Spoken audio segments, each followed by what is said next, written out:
ওয়ালাইন সাআলতাহুম মান খালাকাস সামাওয়াতি ওয়াল আরদা লায়াকুলুন্নাল্লাহ। আল্লাহ তাআলা বলেন, আপনি যদি তাদের কাছে জানতে চান, তাদেরকে যদি জিজ্ঞাসা করেন, মান খালাকাস সামাওয়াতি ওয়াল আরদ, আসমান এবং জমিনের স্রষ্টাকে আপনি যদি তাদেরকে প্রশ্ন করেন, তাদের কাছে যদি জানতে চান, আল্লাহ রাব্বুল আলামিন বলেন, তারা তাদের দেবদেবীদের কথা বলবে না, লাত মানাত উজ্জার কথা বলবে না। এই প্রশ্নের জবাবে তারা কি বলবে?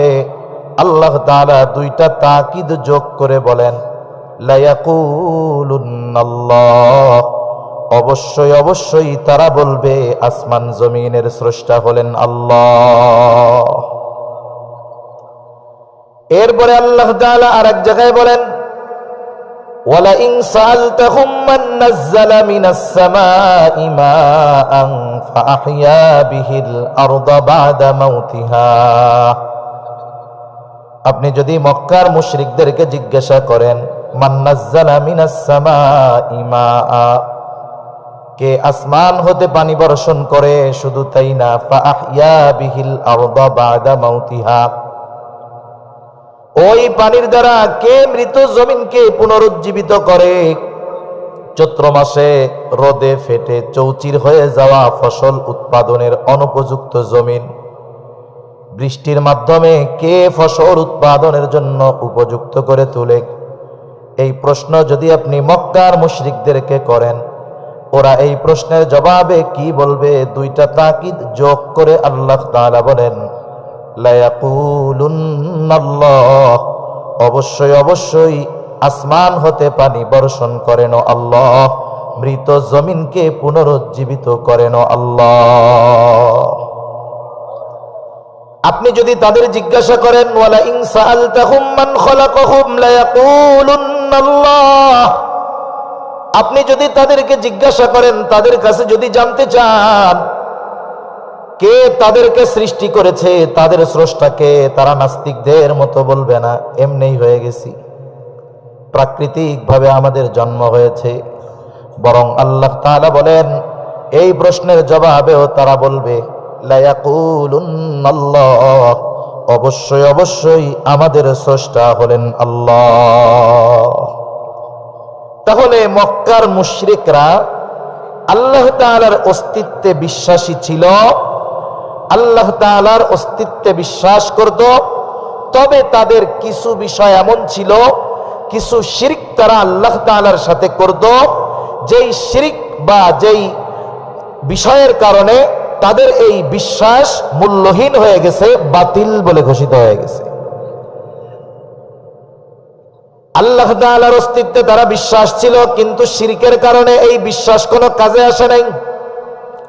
এই জন্য আল্লাহ তাআলার কাছে আবু জেহেল দোয়া করতেই পারে। শুধু তাই না, নবীজি বলেন, এক হাদিসের মধ্যে আসছে, আবু জেহেল আল্লাহ তাআলার কাছে দোয়া করেছে এবং আল্লাহ তাআলা আবু জেহেলের দোয়াও কবুল করেছেন। বদরের দিন সকালবেলা আবু জেহেল আল্লাহ তাআলার কাছে দোয়া করে বলে, আল্লাহ, আজকে যারা হকের উপরে আছে, সত্যের উপরে আছে, আপনি তাদেরকে বিজয় দান করেন। নবীজি বলেন, আবু জেহেল এই দোয়া করেছে, আল্লাহ তাআলা দোয়া কবুল করেছেন। বদরের দিন যারা হকের উপরে ছিল, সত্যের উপরে ছিল, আল্লাহ রব্বুল আলামিন তাদেরকেই বিজয় দান করেছে।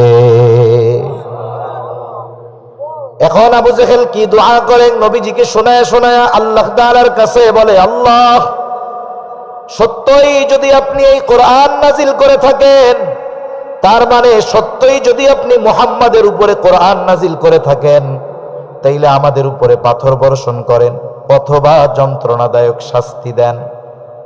আল্লাহ তাআলার কাছে পাথর বর্ষণ চায়, যন্ত্রণাদায়ক শাস্তি চায়। কোন কারণে? বলে, যদি নবীর উপরে, মুহাম্মাদের উপরে যদি সত্যই কোরআন নাজিল করে থাকেন। এখন কথা হলো, পাথরের আযাব, যন্ত্রণাদায়ক আযাব যদি ওর নিতেই মন চায়, নবীজিকে শোনায়া বলার দরকার কি? রাতের আধারে আল্লাহ তাআলার কাছে বললেই তো হয়, ঠিক কিনা বলেন? নবীজিকে শোনায়া বলার উদ্দেশ্য হলো, কেমন যেন সে বলতে চায়, আল্লাহ, আপনি কোরআন নাজিল করলেন মুহাম্মাদের কাছে, লোক আর পান নাই, আমি থাকতে তার কাছে নাজিল করছেন। আমার লোকবলের অভাব নাই, আমার সম্মানের অভাব নাই, সম্পদের অভাব নাই, আমি মক্কার একজন প্রভাবশালী নেতা, আপনি থাকতে আমি থাকতে আপনি মুহাম্মাদের কাছে কোরআন নাজিল করেছেন। কামটা কেমন হইল? এটা তো আমার ভাল লাগে না, এই জন্য বাইসা থাকতে মন চায় না। আপনি আমাকে পাথর বর্ষণ করেন অথবা যন্ত্রণাদায়ক শাস্তি দেন। মূল বিষয়টা হলো, অনেক সময় মানুষ হিংসার কারণে নিজের মৃত্যু কামনা করে। আবু জেহেল নবীজিকে শুনিয়ে শুনিয়ে এই কথাগুলো বলার মূল উদ্দেশ্য হলো কথার মাধ্যমে নবীজিকে কষ্ট দেওয়া। সমাজে অনেক মানুষ আছে আর একজনের উন্নতি অগ্রগতি সহ্য করতে পারে না। এমনিতেই কিছু মানুষ তার উন্নতি দেখে তার প্রতি বিদ্বেষ মনোভাব লালন করে শত্রুতে পরিণত হয়ে যায়, ঠিক কিনা কন? মনে করেন একজনের উন্নতি হয়েছে, অগ্রগতি, পাশের জনের ভাল লাগবে না, ও নিজে নিজে মৃত্যু কামনা করবে। এই জন্য আল্লাহ তাআলার কাছে হিংসুকের হিংসা থেকে পানা চাইতে হয়। নাইলে কি হয়, হিংসা এমন এক আগুন, হিংসুক নিজেও পুড়ে, অনেক সময় যার ব্যাপারে হিংসা করে তারেও পুড়ায়।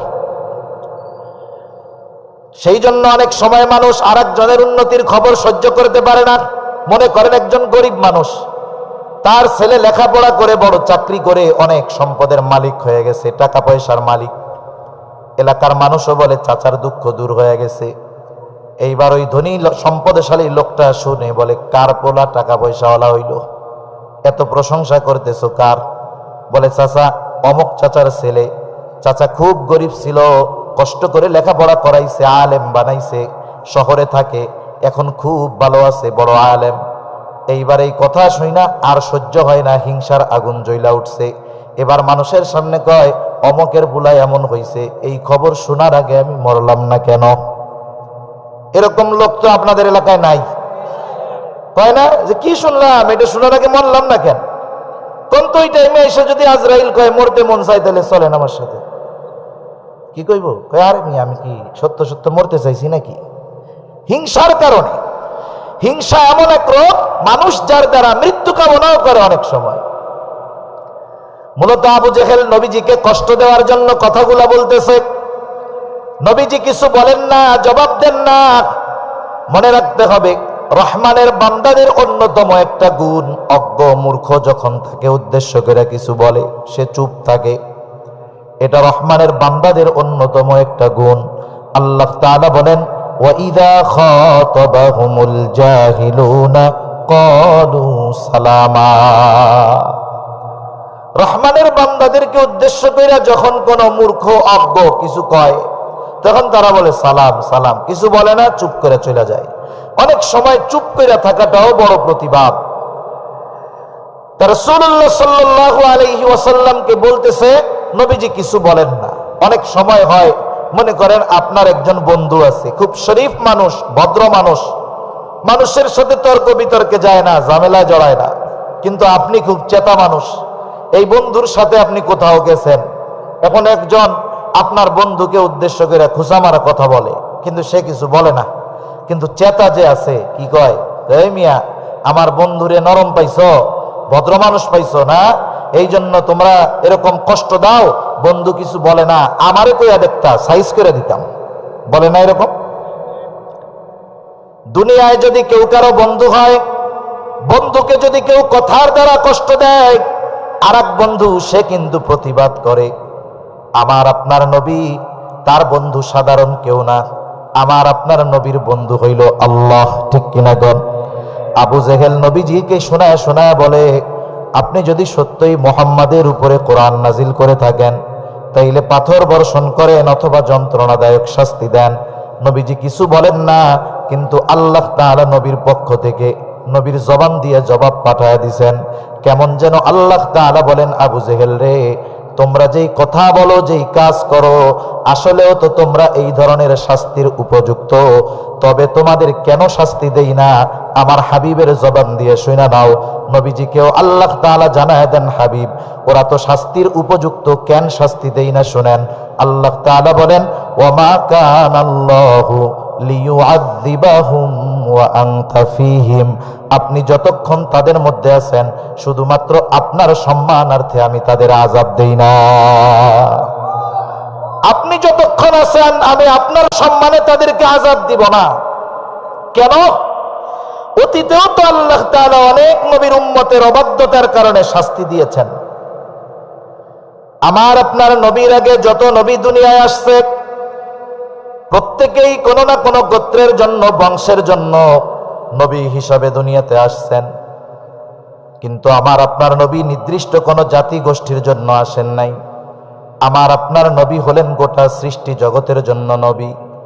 যেই জায়গার রব আল্লাহ, সেই জায়গার নবী রহমত হলেন মুহাম্মাদুর রাসূলুল্লাহ।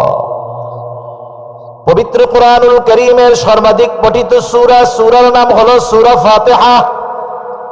সূরা ফাতিহা এমন একটা সূরা সবচেয়ে বেশি তিলাওয়াত হয়। শুধু তাই না, নামাজের প্রত্যেক রাকাতে এই সূরা পড়া হয় লাগে। ইমামের পেছনে যখন পড়া হয়, ইমামের কেরাত হইল মুসল্লির কেরাত। ইমাম তখন পড়ে, মুসল্লি চুপ থাকে। আবার যখন একা পড়ে সূরা ফাতিহা পড়া লাগে।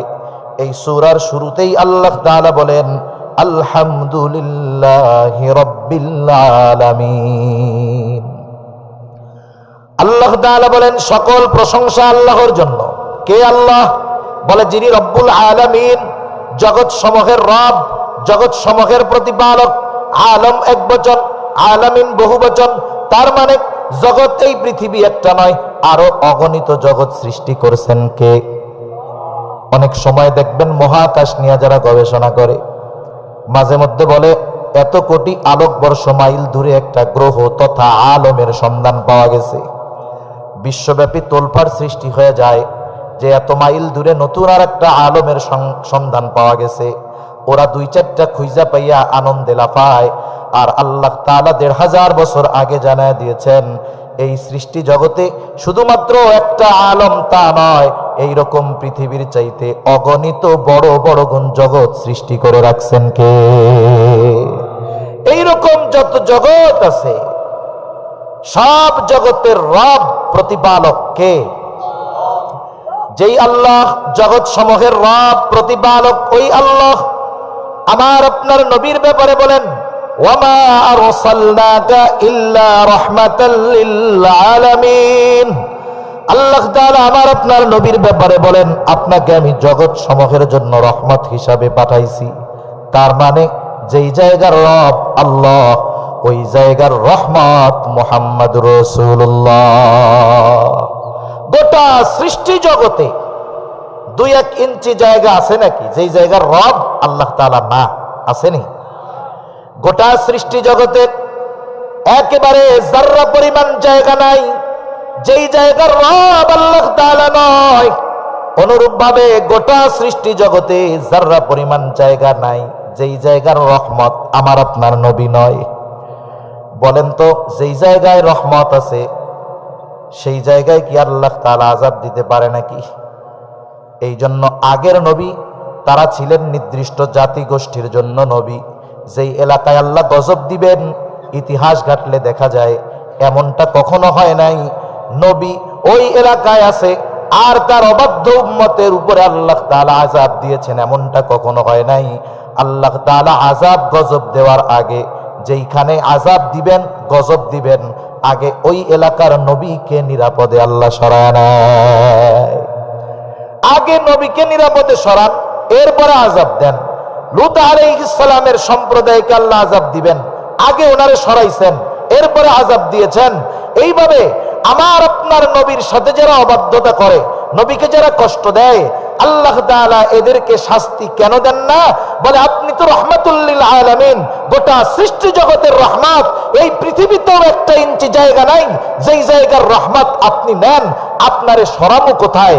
ওরা তো সেই জন্য আযাবের উপযুক্ত হওয়ার পরেও আপনার কারণে ওদেরকে আমি আযাব দেই না। সুবহানাল্লাহ। আরে জমিনে আপনি আছেন, আপনি রহমত, আপনি থাকা অবস্থায় কেমনে আযাব তাদেরকে দেই? তাহলে নবীজির কারণে কাফেররা শাস্তির উপযুক্ত হওয়ার পরেও শুধুমাত্র নবীজির সম্মানার্থে আল্লাহ তাআলা তাদেরকে আযাব দেন নাই। শুধু তাই না, এই গোটা সৃষ্টি জগতের সকলে নবীজির জন্য উপকৃত হয়। রাসূলুল্লাহ সাল্লাল্লাহু আলাইহি ওয়াসাল্লামের উম্মতের প্রতি মায়া দয়া মোহাব্বত ভালোবাসা কত বেশি। আব্দুল্লাহ ইবনে আমর ইবনুল আস রাদিয়াল্লাহু তাআলা আনহু থেকে বর্ণিত, রাসূল আকরাম সাল্লাল্লাহু আলাইহি ওয়াসাল্লাম কোরআন থেকে তিলাওয়াত করতেছেন। কি তিলাওয়াত করে? বলে যা আল্লাহ তাআলা ইব্রাহিম আলাইহিস সালামের ব্যাপারে নাজিল করেছে। কি নাজিল করেছে আল্লাহ? বলে ইব্রাহিম আলাইহিস সালাম তার গুনাহগার উম্মতের জন্য ক্ষমা চাইয়া আল্লাহ তাআলার কাছে দোয়া করতেছে। সেই দোয়ার খবর আল্লাহ কোরআনে জানায় দেন। আল্লাহ তাআলা বলেন, রব্বি ইন্নাহুন্না আযলালনা কাসীরাম মিনান নাস ফামান তাবিআনি ফাইন্নাহু মিন্নি ওয়া মান আসানি ফাইন্নাকা গফুরুর রহিম। ইব্রাহিম আলাইহিস সালাম দোয়া করে বলে, রব ইন্নাহুন্না আযলালনা কাসীরাম মিনান নাস, এই প্রতিমাগুলো, এই মূর্তিগুলা অধিকাংশ মানুষকে পথচ্যুত করে ফেলছে, পথভ্রষ্ট করে ফেলছে। ফামান তাবিআনি, তবে যে আমার আনুগত্য করেছে, আমার কথা মাইনা মূর্তি পূজা বাদ আর দলভুক্ত। ওয়া মান আসানি, আর যে আমার আনুগত্য করে নাই, আমার কথা শুইনা মূর্তি পূজা বাদ দেয় নাই, যদিও পাপাচারে লিপ্ত আছে তথাপিও তো সে আমারই উম্মত। ইব্রাহিম আলাইহিস সালাম কেমন যেন আল্লাহ তাআলার কাছে ক্ষমা চেয়ে বলে, আল্লাহ আপনি তো গফুর, আপনি তো রহিম, আপনি যদি চান আমার এই গুনাহগার উম্মত গুলাকেও আপনি মাফ করে দিতে পারেন। আরে যারা আমার আনুগত্য করে নাই, হায়রা রব আপনি তো গফুর, আপনি তো রহিম, এর দ্বারা মূলত কইতে চায় যে আপনি তো গফুর, আপনি রহিম, আপনি চাইলে এদেরকেও মাফ করে দিতে পারেন। وقال عيسى عليه السلام إن تعذبهم فإنهم عبادك। ঈসা আলাইহিস সালাম তার গুনাহগার উম্মতের জন্য আল্লাহ তাআলার কাছে ক্ষমা চেয়ে দোয়া করে, বলে ইন তুআযিবুহুম ফাইন্নাহুম ইবাদুক, আপনি যদি তাদেরকে আযাব দেন, শাস্তি দেন, তারা তো আপনার বান্দা। ওয়া ইন তাগফির লাহুম, আর যদি আপনি তাদেরকে মাফ করে দেন, ফাইন্নাকা আনতাল আজিজুল হাকীম, আপনি তো মহাপরাক্রমশালী, মহাপ্রজ্ঞাময়। আপনি যদি চান আমার এই গুনাহগার উম্মত, আপনার গুনাহগার বান্দা গুলারে আপনি মাফ করে দিতে পারেন।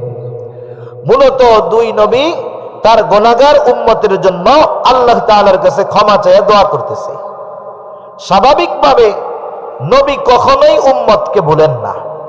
অনেক সময় অনেক বিষয় আছে আমরা আনন্দে আত্মহারা হইয়া গেলে আপনজনরে ভুলা যাই। অনেক মানুষ আছে গরিব ছিল, ধনী হইলে আত্মীয়দের ভুলা যায়, আছে না নাই?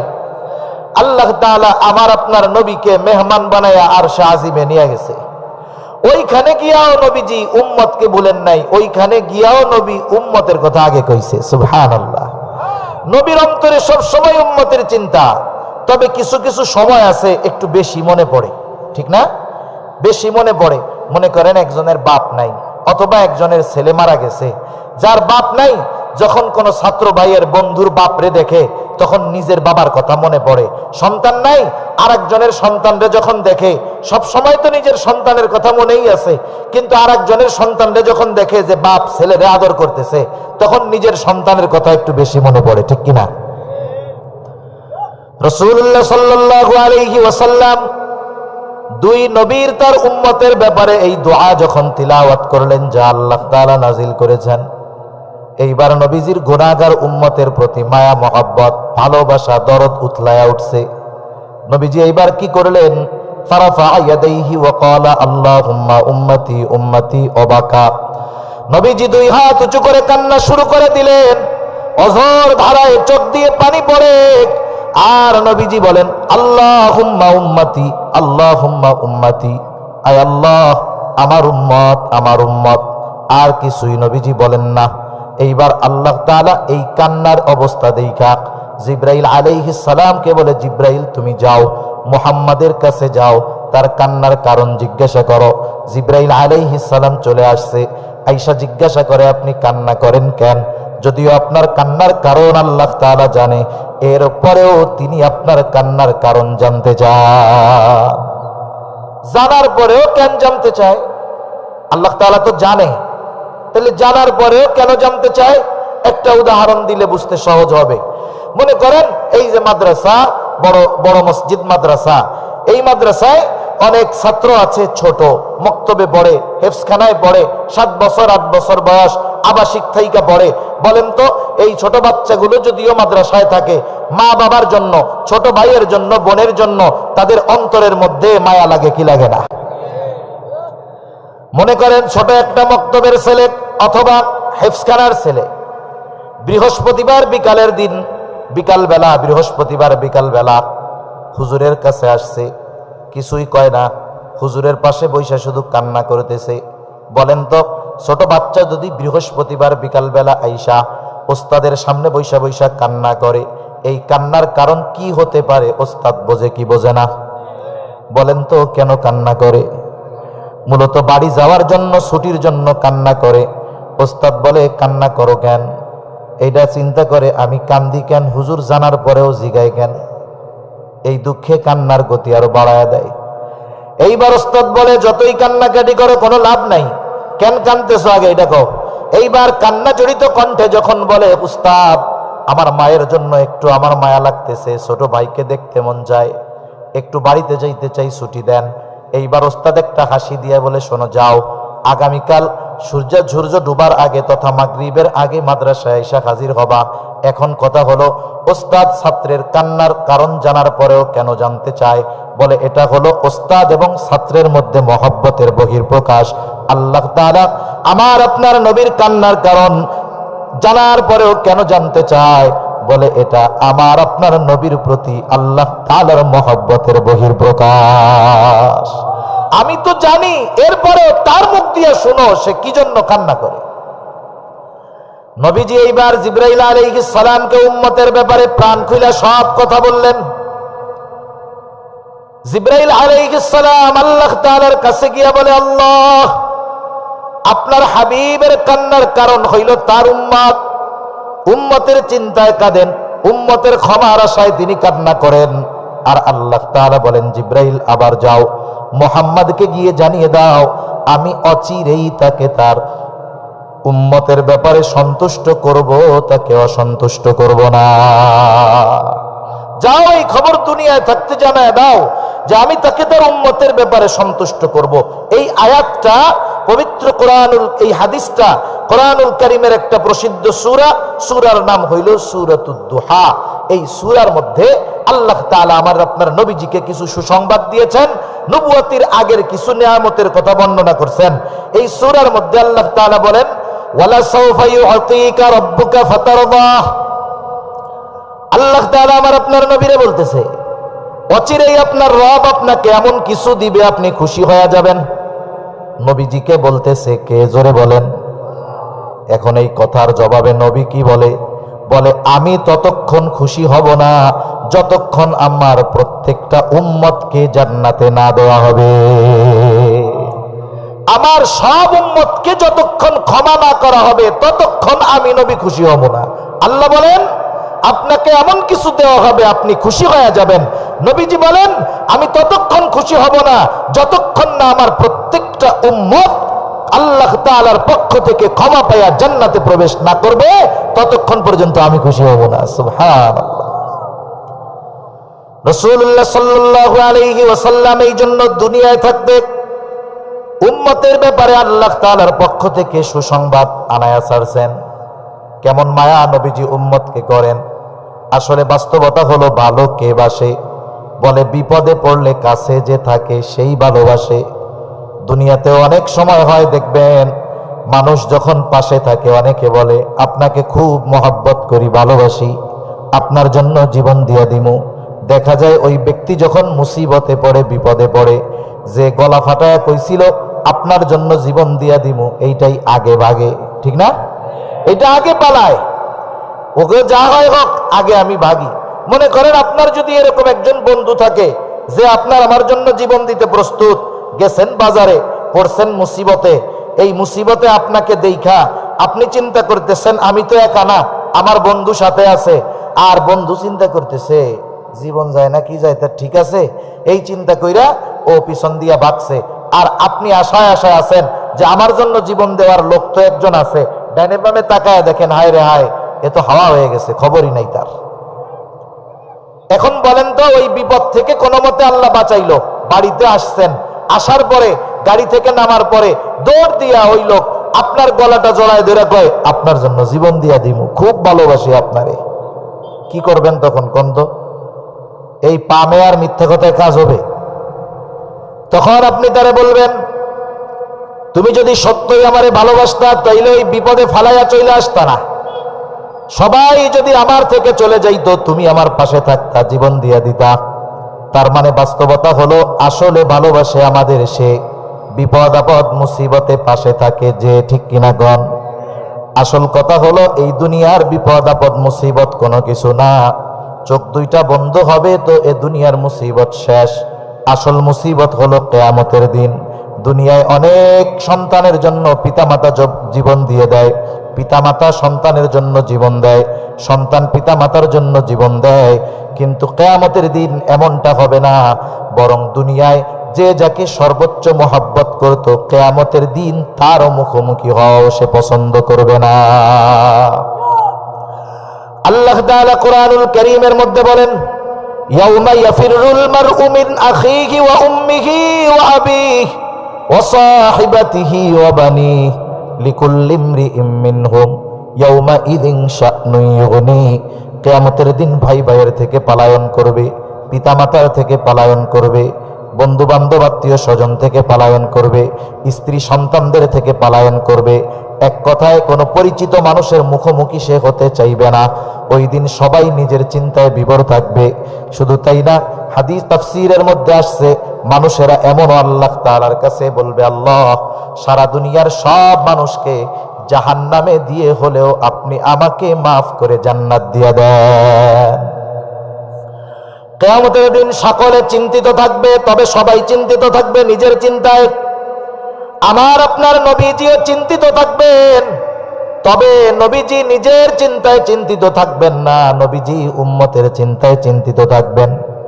একটা মানুষ যদি দুনিয়ায় চিন্তিত থাকে, পেরেশানিতে ভুগে, ওই লোকটা এক জায়গায় স্থির থাকতে পারে না। আরামের বিছানায় শুইলেও তার ঘুম আসে না, এসির মধ্যে থাকলেও ঘুম আসে না। অনেক সময় চিন্তার মাত্রা এতটা বেশি হয়, ঘুমের ট্যাবলেট খাইয়াও অনেক মানুষের ঘুম হয় না, ঠিক কিনা বলেন? তখন কি করে? পায়চারি করে, হাঁটা চলা করে, উঠান দিয়া হাঁটে, রুম দিয়া হাঁটে। তার মানে চিন্তাগ্রস্ত ব্যক্তি এক জায়গায় স্থির থাকতে পারে না। কিয়ামতের দিন উম্মতের চিন্তায় আমার আপনার নবীও এক জায়গায় থাকবেন না। বলে নবী একবার চলে যাবেন হাউজে কাউসারের কাছে, না জানি তার কোন উম্মত পানি পানে মাহরুম হয়ে যায়। আর একবার চলে যাবেন পুল সিরাতের গোড়ায়, না জানি কোন উম্মত পুল পাড়ি দিতে ব্যর্থ হয়ে যায়। আর একবার চলে যাবেন জাহান্নামের দোরগোড়ায়, না জানি কাউকে জাহান্নামে দিয়ে দেওয়া হয়। আর একবার চলে যাবেন মিজানের কাছে, না জানি কোন উম্মত ওজনে ধরা পড়ে যায়। এইভাবে নবীজি এক এক জায়গায় পায়চারি করতে থাকবেন, যেতে থাকবেন। আবার যখন উম্মতের জন্য সুপারিশ দরকার, আল্লাহ তাআলার কাছে গিয়া উম্মতের জন্য সুপারিশ করবে। এইভাবে চলতে থাকবে। সব নবী এক সময় জান্নাত অভিমুখে রওনা হয়ে যাবে, জান্নাতের দোরগোড়ায় পৌঁছায় যাবে। জান্নাতের দরজা আটকানো, জিজ্ঞাসা করা হবে দরজা খোলো না কেন? ফেরেশতারা জবাব দিবে, যিনি আসলে খোলা হবে তিনি আসেন নাই। বলে কে সে? কোথায় সে? যে আসলে দরজা খোলা হবে। কোথায় তিনি? বলে মুহাম্মাদুর রাসূলুল্লাহ। কোথায় আছে? বলে হাসরের ময়দানে আছে। আমার আপনার নবী ততক্ষণ পর্যন্ত জান্নাত অভিমুখে রওনা হবেন না, যতক্ষণ না তার ওই উম্মত যার মধ্যে যাররা পরিমাণ ঈমান ছিল, তার ব্যাপারেও যতক্ষণ জান্নাতের নিশ্চয়তা নবী না পাবেন, ততক্ষণ পর্যন্ত আমার আপনার নবী নিজে জান্নাত অভিমুখে রওনা হবে না।